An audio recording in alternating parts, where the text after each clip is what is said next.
Hello everyone, welcome to result गुरु।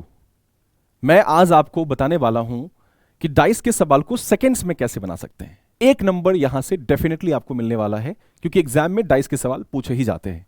तो आइए देखते हैं डाइस के सवाल को कैसे आसान तरीके से कर सकते हैं। जैसे एग्जाम्पल के तौर पे मैंने एक सवाल आपके सामने रखा है। इस क्वेश्चन में कह रहा है कि अंक 4 वाले फलक के विपरीत फलक पर कौन सा अंक होगा। जब भी कभी एक साथ दो डाइस दिया हो तो हमें पहले यह चेक करना चाहिए कि इन दो डाइस में कौन कौन सा एलिमेंट कॉमन है। अगर एक एलिमेंट कॉमन है तो उसके लिए अलग से नियम लगाएंगे हम, और अगर दो एलिमेंट कॉमन है या दो से ज्यादा एलिमेंट कॉमन है उसके लिए अलग से नियम लगाएंगे। जैसे दो डाइस हैं, इन दो डाइस में कितने एलिमेंट कॉमन है, तो दो डाइस में केवल एक एलिमेंट कॉमन है। कौन सा एलिमेंट कॉमन है, तो दोनों में कॉमन है 3। तो जो कॉमन है वहां से क्लॉकवाइज चल के इसको लिख दीजिए। जैसे दोनों में कॉमन है 3 से क्लॉकवाइज चलेंगे, इस 3 से भी क्लॉकवाइज चलेंगे, और जो भी नंबर्स आएगा उन सभी नंबर्स को हम यहां लिखते चले जाएंगे। जैसे इस वाले में, पहले वाले डाइस में 3 के बाद क्लॉकवाइज में 1 है, फिर 5 है, 1 और 5 लिख दिया। उस वाले में 3 के बाद 5 और 6 है, तो 3 के नीचे में 5 यहां और 6 लिख दिया। मतलब 3 के सामने हमेशा 3 ही होना चाहिए। जो कॉमन है वो आमने सामने आएगा और बाद बाकी नेक्स्ट नंबर आते चले जाएंगे। अब जो आमने सामने आया होगा वो सभी एक दूसरे के अपोजिट माने जाएंगे। तो 1 के अपोजिट में 5, 4 के अपोजिट में 6, 3 5 6 है, 3 1 2 है, सॉरी यहां पे 2 होना चाहिए था।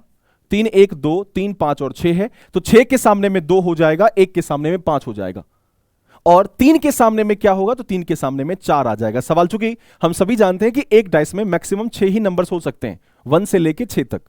तो इसमें 2 के सामने 6, 1 के सामने 5, तो 3 के सामने क्या बच गया, 4 बच गया। तो 3 के सामने मैंने 4 लिख दिया। अब सवाल यह था 4 के सामने कौन सा अंक आएगा, तो कह देंगे 3 आएगा। जब एक एलिमेंट कॉमन तो क्लॉकवाइज चला देंगे। अगर सवाल में ऐसा हो कि एक साथ दो दो एलिमेंट कॉमन हो जाए, जैसे इस वाले सवाल में 4 6 कॉमन है, और सवाल पूछ क्या रहा हमारे से कि बताओ जहां 1 है उसके अपोजिट में कौन सा नंबर है। तो जब भी कभी एक साथ दो डाइस में दो एलिमेंट कॉमन आपको दिखे, जैसा कि यहां दिख रहा है, तो आप क्या करना, जो कॉमन एलिमेंट है उन दोनों को कट कर देना। कट करने के बाद जो बचा हुआ एलिमेंट होगा वो एक दूसरे के अपोजिट माना जाएगा। तो इस वाले सवाल में 1 के अपोजिट में क्या निकल के आ जाएगा, 5 निकल के आ जाएगा। तो सवाल यह था 1 के अपोजिट कौन सा नंबर है, 5 है। अगर आप इस सवाल को समझ गए तो अगले सवाल को आप कमेंट बॉक्स में बताइए मुझे कि इसका आंसर क्या होगा। नेक्स्ट क्वेश्चन आपके सामने ये रहा। इस सवाल का आंसर आपको कमेंट बॉक्स में करना है। स्क्रीनशॉट जरूर ले लीजिएगा।